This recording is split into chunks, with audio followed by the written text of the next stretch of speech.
The message arrived just as I was stepping out of a meeting in Berlin. I'd been finalizing a multi-million euro partnership with a fintech firm that would position us as a leader in European markets. My phone buzzed and there it was, subject, the house is sold. I froze in the marble lobby of the Friedrichstrasse building, heart sinking. My name is Alina Brooks. I'm 35 and for the past 11 years I've built a discreet but powerful corporate restructuring firm based in Zurich.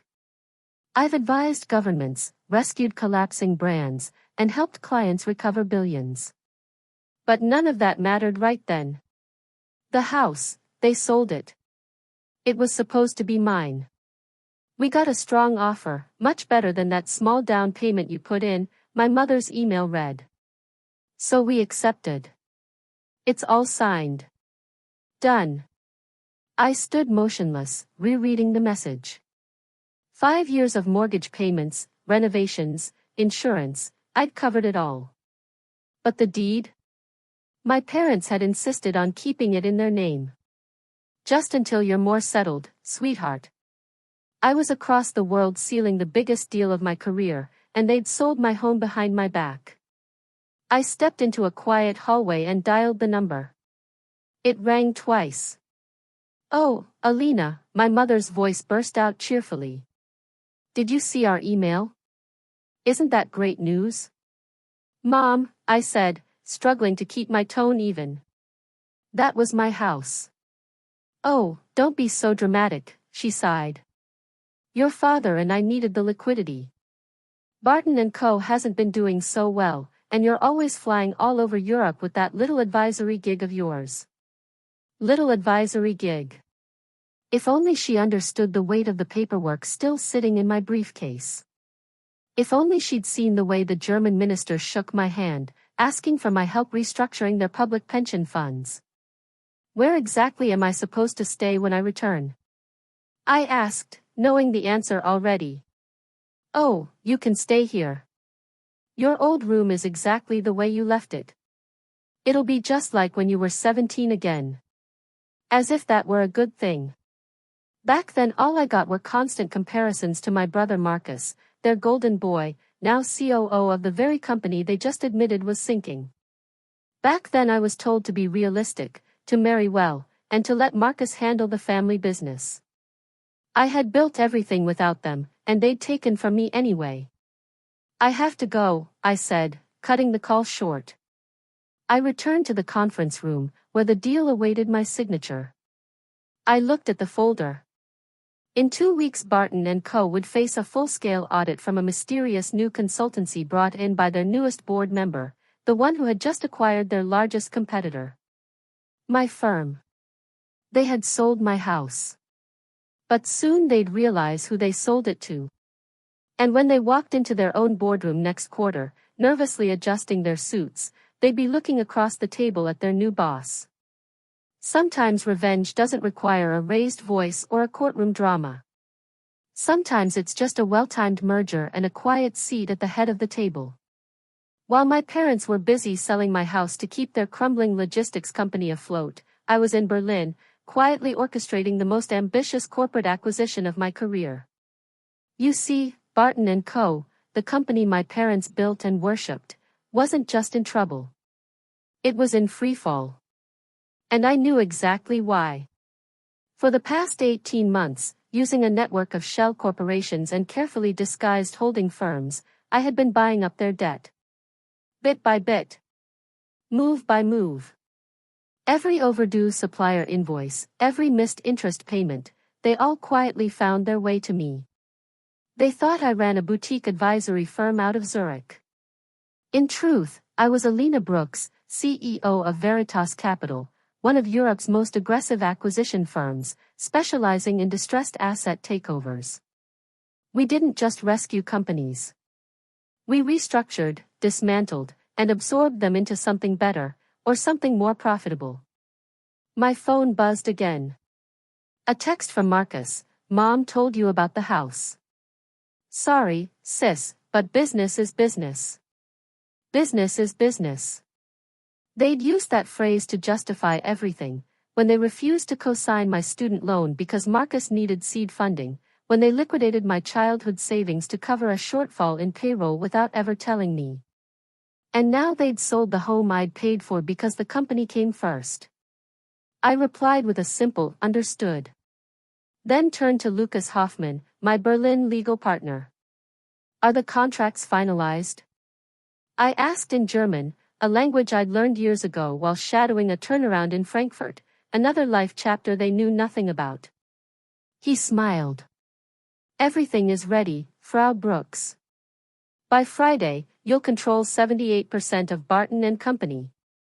I signed the final documents with the kind of calm certainty my family always mistook for passivity. It wasn't just a deal, it was a reckoning. In a few weeks, I would legally own controlling interest in Barton & Co., the very company they had sacrificed everything for, including me. Including my home. I turned to my assistant. Book me a flight to London, I said. It's time I paid my parents a visit. The following weeks blurred into executive briefings, internal audits, and asset valuations. I moved into a penthouse overlooking the Thames, ignoring every call from my mother, every desperate email from Marcus. Let them think I was licking my wounds over a house. Let them believe I was still the forgotten daughter off in Europe with her little firm. They had no idea what was about to hit them. The morning it all came together, I stood before the mirror in my suite. My tailored navy blazer was sharp, my hair pinned with quiet precision. The woman looking back wasn't the disappointment they dismissed, she was the storm they never saw coming. Briefcase in hand, filled with the final documents to cement my control, I headed to Barton & Co.'s London headquarters, the very building where my father once told me, "You'll never understand real business, Alina." As I walked through the revolving doors, a security guard gave me a polite nod. "Welcome back, Miss Brooks. Funny how things change. If you've been quietly rooting for Alina this whole time, make sure you subscribe, because the next chapter isn't just revenge, it's revelation." He was already on Veritas Capital's payroll, just like several key executives in the company they still believed was theirs. The elevator ride to the top floor of Barton & Company's London headquarters stretched like an eternity. Floor by floor, I replayed everything in my mind, the years they brushed me aside, the eye rolls when I mentioned business ideas, the lectures, the lies, the betrayal of selling my home. It had all led to this moment. When the doors opened, I stepped into the familiar hallway lined with portraits of the company's founders. I heard my mother's laugh echo from the boardroom, light, forced, anxious. They were already gathered, my parents and my brother Marcus, likely discussing the sudden anonymous takeover. I adjusted the cuffs of my blazer and walked forward. It was time for the real Alina Brooks to be properly introduced. Just outside the boardroom, I paused. My father's voice rang out, firm and frustrated. "This has to be a mistake. An unknown firm can't just sweep in and buy Barton & Company. We built this company from the ground up." "I've checked it 3 times, Marcus responded. "Veritas Capital owns 78% of our stock. They've absorbed most of our debt too. We're legally obligated to meet their CEO today." My mother chimed in, "Well, I'm sure it's just paperwork. We've handled worse. We always land on our feet." That's when I opened the boardroom door. Every head turned. My father's face twisted with irritation. "Alina, this meeting is for board members only. Whatever tantrum you're having about the house can wait." I stepped forward, calm and deliberate. "Actually, I'm right on time." I set my leather briefcase on the table with a quiet click. "The CEO of Veritas Capital is scheduled to meet with you at 10 o'clock. Marcus frowned, checking his watch. "Yes, but she's not." "She is." I opened the briefcase and slid out the documentation. "I'm here. I'm the CEO of Veritas Capital." Silence. My mother's glass slipped from her fingers, crashing to the floor. My father's face turned chalk white. Marcus looked like he'd seen a ghost. "That's not possible," he said. You run a boutique consultancy. You can't be this. My father interrupted. Can't be what, exactly?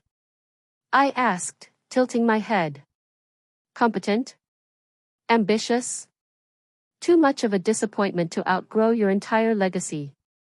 I laid the papers out on the table. You'll find everything in order. Veritas Capital holds majority ownership of Barton & Co., including the controlling board seats. As of this morning, I am your superior. My father reached for the documents, his hands trembling. This is some kind of joke. No. This is a lesson in what happens when you underestimate the wrong daughter. I said calmly, like the joke of selling my house without asking or borrowing from my education fund without a word, or maybe the joke of calling me a failure while I was building a multinational acquisition firm under your noses. My father opened his mouth, but my mother beat him to it.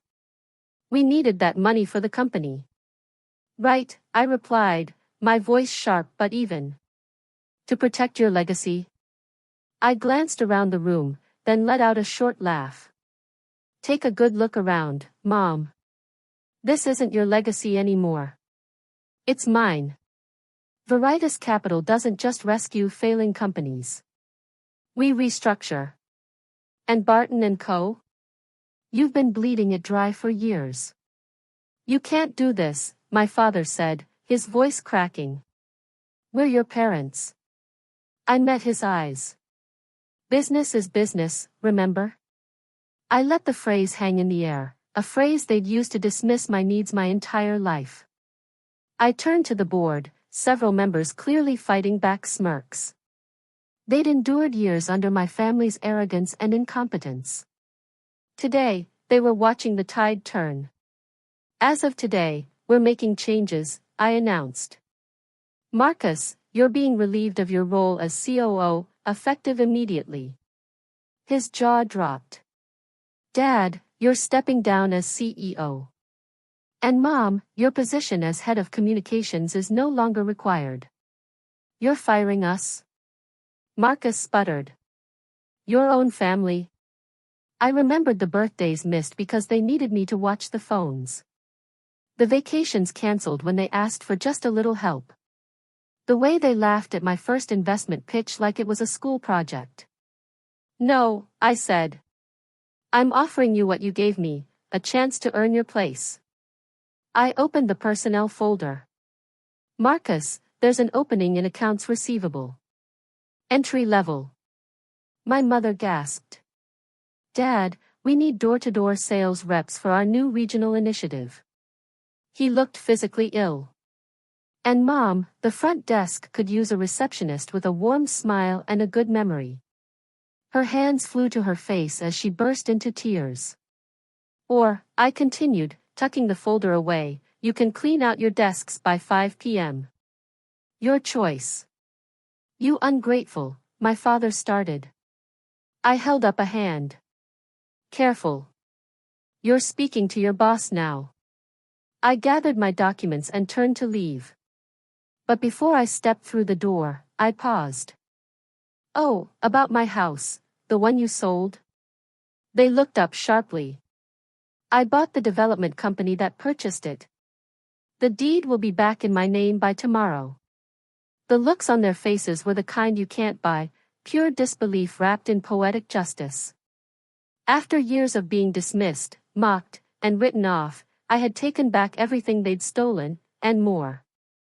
I turned toward the board. Meeting resumes tomorrow at 9 a.m. sharp. Be ready with your departmental updates. Then I looked over my shoulder directly at my family. For those of you still employed, that is. The rest of you can collect your personal belongings from security. I walked out with my head high and my power intact. No longer the invisible daughter. No longer underestimated. As I walked out, the echo of my heels against the marble floor was sharp and final. Behind me, I could still hear the unraveling, my mother's muffled sobs, my father's furious shouting, and Marcus's stunned silence. But for the first time in 35 years, their noise didn't touch me. They couldn't reach me anymore. I had built something they never imagined I could, something they never wanted me to. And now, standing at the pinnacle of my own success, I had finally shown them exactly who I was, not the daughter they dismissed, doubted, or fell back on, but the force they never saw coming. My phone buzzed, a message from Lucas Hoffman in Berlin. Glückwunsch, Frau Brooks. How did it go? I smiled as I stepped into the executive elevator. Better than expected. Time to rebuild Barton & Co. my way. As the doors closed, I glanced once more at the company's logo etched in brass. They had chosen that name, that building, that image over me, again and again. Now they could watch as I turned it into something far beyond anything they were capable of building. Because sometimes, the best revenge isn't just proving them wrong, it's showing them exactly what they failed to see all along. I stepped out into the London breeze, the building now mine, a symbol of everything they tried to keep from me. The next morning, I settled into the leather chair in what used to be my father's office. The sunlight cut across the desk, illuminating my reflection in the glass behind it. My office now. I picked up the morning paper and laughed softly. The headline read: Veritas Capital acquires Barton & Company. CEO reveals identity in boardroom shakeup. Unknown CEO. If only they knew. If only they understood how long I'd been building this moment. The years of study, of silence, of careful moves. The anonymity they mocked had been my greatest weapon. To them, I'd just been the daughter with a little consultancy in Switzerland. But that's the thing about being underestimated, it gives you the perfect cover to strike when they're looking the other way. I picked up my phone and dialed. Hi, Clara. Yes, I'd like to put a property on the market. Yes, the townhouse on Wrenhurst Lane, the one recently sold by the Brooks family. Paused. Oh, don't worry. I own it now. Bought the holding company last week. I leaned back, the line still open. Listed at market. No family discount. Sometimes karma shows up as a scandal. Sometimes as a lawsuit. And sometimes, she walks into your boardroom in heels holding the deed to everything you once owned. If you've ever been overlooked, underestimated, or told you couldn't, you know this feeling. If you've made it to this point in my story, thank you. Truly. It means more than you know. Because this wasn't just about a company or a house, it was about reclaiming my voice, my worth, and everything they said I couldn't have. If you've ever been the one they doubted, dismissed, or called a disappointment, then maybe a part of my journey felt familiar to you. I'd love for you to leave a comment, not just for me, but for anyone else who needs to hear it. Tell me, have you ever been underestimated by your own family?